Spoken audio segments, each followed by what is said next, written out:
ദൈവനാമത്തിന് മഹത്വം ഉണ്ടാകുമാറാകട്ടെ.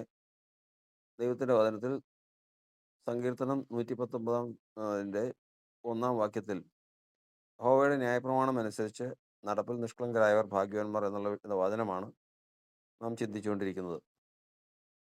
ഭാഗ്യവാൻ ആരാണെന്നും എങ്ങനെയാണ് ഭാഗ്യവാനായി തീർന്നതെന്നും നമ്മൾ പ്രാരംഭമായിട്ട് ചിന്തിച്ചു. കഴിഞ്ഞ ഭാഗത്ത് പ്രായം ഭാഗ്യവാനായി തീരുന്നവൻ പല നിലകളിലുണ്ട്.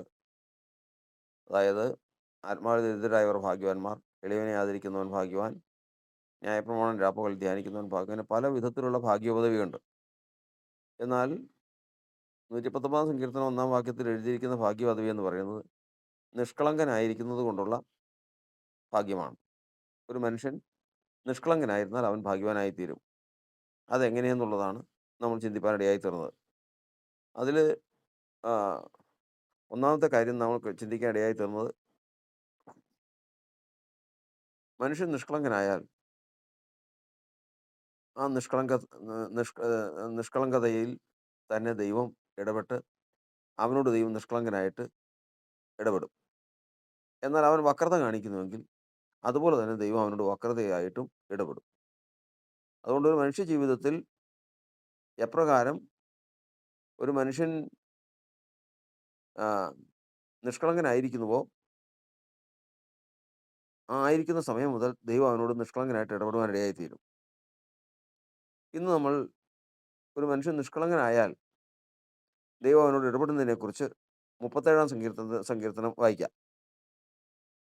നിഷ്കളങ്കനെ കുറിക്കൊള്ളുക, നേരുള്ളവനെ നോക്കിക്കൊള്ളുക, സമാധാന പുരുഷന് സന്തതി ഉണ്ടാകും.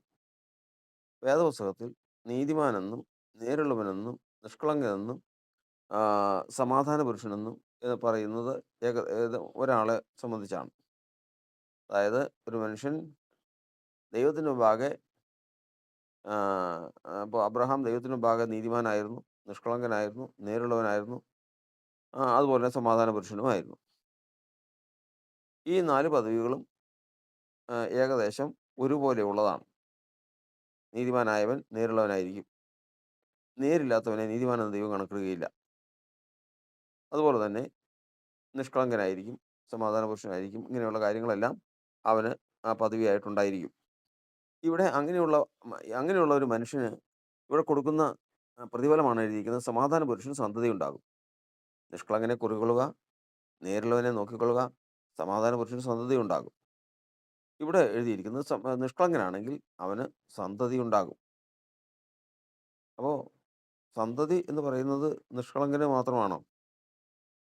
അല്ല. ഈ ലോകത്തിൽ ജനിച്ച് ജീവിക്കുന്ന മനുഷ്യർക്കെല്ലാം, ഒട്ടുമിക്ക മനുഷ്യർക്കും സന്തതിയുണ്ട്. എന്നാൽ ഇവിടെ പറഞ്ഞിരിക്കുന്നത് നിഷ്കളങ്കൻ ആണെങ്കിൽ അവനോട് ദൈവം നിഷ്കളങ്കനായിട്ട് ഇടപെടും. നിഷ്കളങ്കന് സന്തതി കൊടുക്കുമ്പോൾ ദൈവം അവന് കൊടുക്കുന്ന സന്തതി എന്ന് പറയുന്നത് നിഷ്കളങ്കനായ ഒരു സന്തതിയായിരിക്കും, അല്ലെങ്കിൽ സമാധാന പുരുഷനായ ഒരു സന്തതിയായിരിക്കും. നമ്മൾ വചനത്തിൽ സുവിശേഷം അറിയിക്കാൻ എവിടെയെങ്കിലും പോകുമ്പോൾ കർത്താവ് പറഞ്ഞു വിടുന്നു, നിങ്ങൾ ഏതെങ്കിലും ഭവനത്തിൽ ചെല്ലുമ്പോൾ ആ ഭവനത്തിന് യേശുക്രിസ്തു നാമത്തിൽ സ്നേഹവന്ദനം അല്ലെങ്കിൽ സമാധാനം ഉണ്ടാകട്ടെ എന്ന് പറയണം. അങ്ങനെ നിങ്ങൾ പറഞ്ഞു കഴിയുമ്പോൾ ആ വീട്ടിലൊരു സമാധാനപുത്രനുണ്ടെങ്കിൽ നിങ്ങൾ അയക്കുന്ന സമാധാനം അവിടെ വരും. ഇല്ല എങ്കിൽ ആ സമാധാനം നിങ്ങളോടുകൂടെ തിരികെ പോരും. ഇത് കർത്താവ് പറഞ്ഞിരിക്കുന്നതാണ്. അപ്പോൾ നമ്മൾ ഭവനത്തിൽ ചെല്ലുമ്പോൾ ആ ഭവനത്തിന്മേൽ സുവിശേഷം പ്രവേശിക്കാനും സമാധാനം പ്രാപിക്കാനും ആ ഭവനത്തിൻ്റെ യോഗ്യത എന്ന് പറയുന്നത്, ആ ഭവനത്തിൽ എത്ര അംഗങ്ങളുണ്ടെങ്കിലും ദൈവം മുൻകണ്ടിട്ടുള്ള ഒരു സമാധാന പുരുഷനെങ്കിലും അവിടെ ഉണ്ടെങ്കിൽ ആ സമാധാനവും സുവിശേഷവും അവിടെ പ്രവേശിക്കും. സക്കായിയുടെ ഭവനത്തിൽ പ്രവേശിച്ചതുപോലെ ഇവനും അബ്രാഹാമിൻ്റെ സന്തതിയാകയാൽ ഈ ഭവനത്തിന് രക്ഷ വന്നു. കാരണം സക്കായി ഒരു സമാധാന പുരുഷനായിരുന്നു. തെറ്റുകളും കുറ്റങ്ങളും ഒക്കെ ഉണ്ടെങ്കിലും നേരുള്ളൊരു ജീവിതമുണ്ടായിരുന്നു. അങ്ങനെ അവൻ ദൈവത്തിന് മുമ്പാകെ നിഷ്കളങ്കനായി തീർന്നു. അങ്ങനെ അവനെ രക്ഷിക്കപ്പെട്ട ഒരവസ്ഥയിലേക്ക് കൊണ്ടുവരാൻ ദൈവത്തിന് കഴിഞ്ഞു. അപ്പോൾ അവിടെ നമ്മൾ ചിന്തിക്കുന്നത്, അവിടെ ഒരു സമാധാന പുരുഷനുണ്ടായിരുന്നു. ഏത് ഭവനത്തിൻ്റെയും പദവിയാണത്.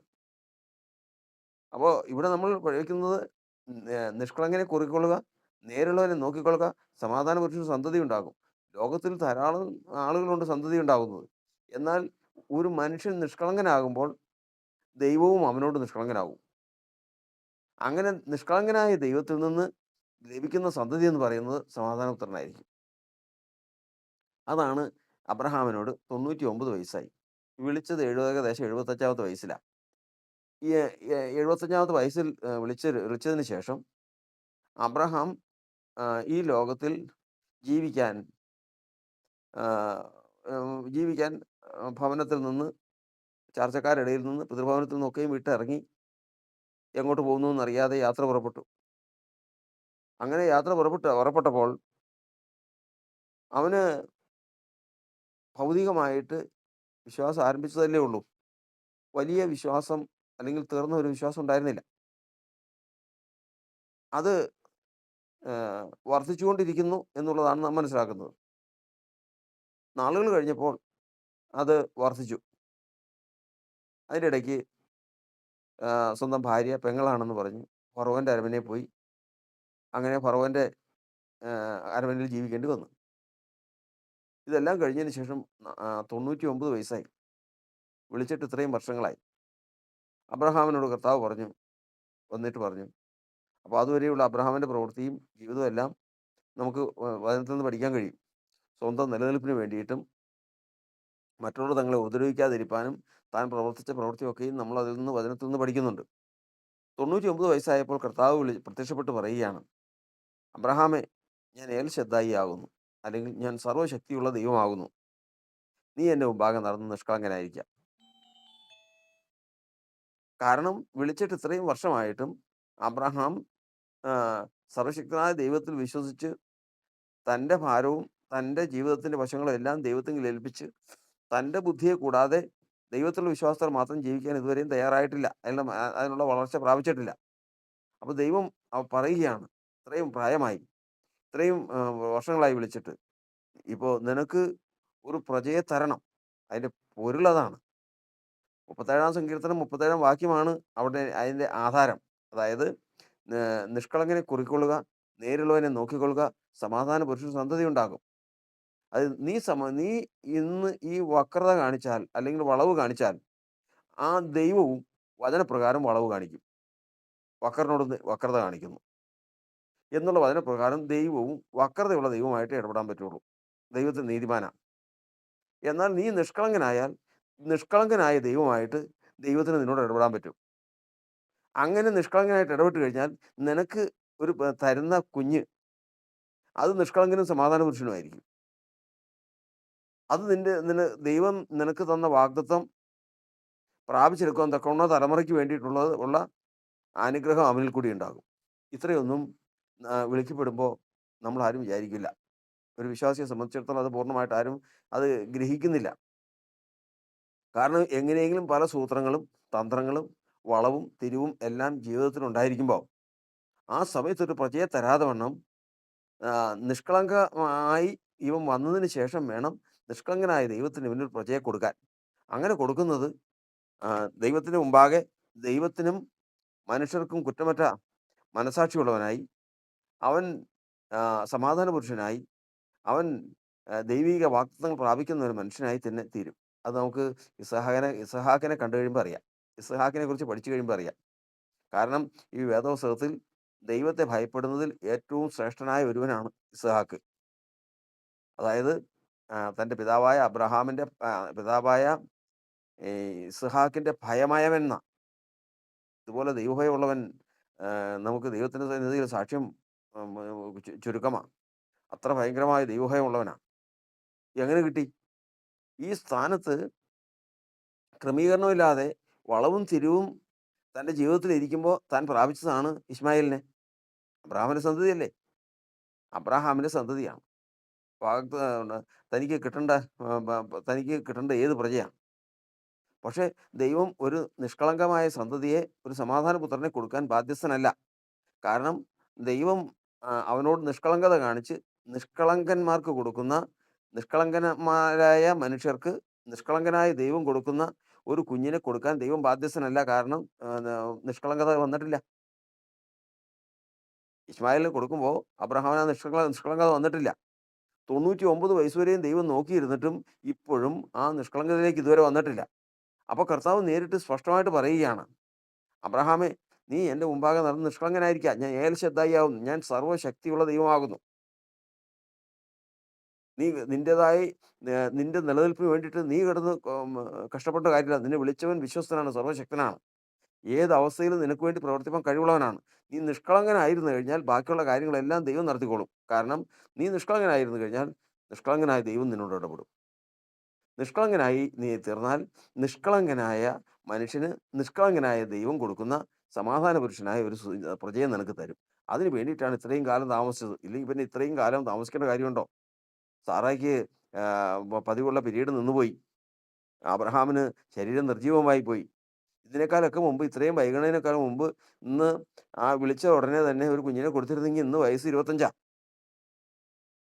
ആ സമയത്താണ് കർത്താവ് വന്നിട്ട് പറയുന്നത്, നീ നിഷ്കളങ്കനായിരിക്കാൻ. കാരണം ഇനിയും ഇശ്മായേലിനെ പോലൊരു പ്രജയെ തരാൻ ദൈവം ആഗ്രഹിക്കുന്നില്ല.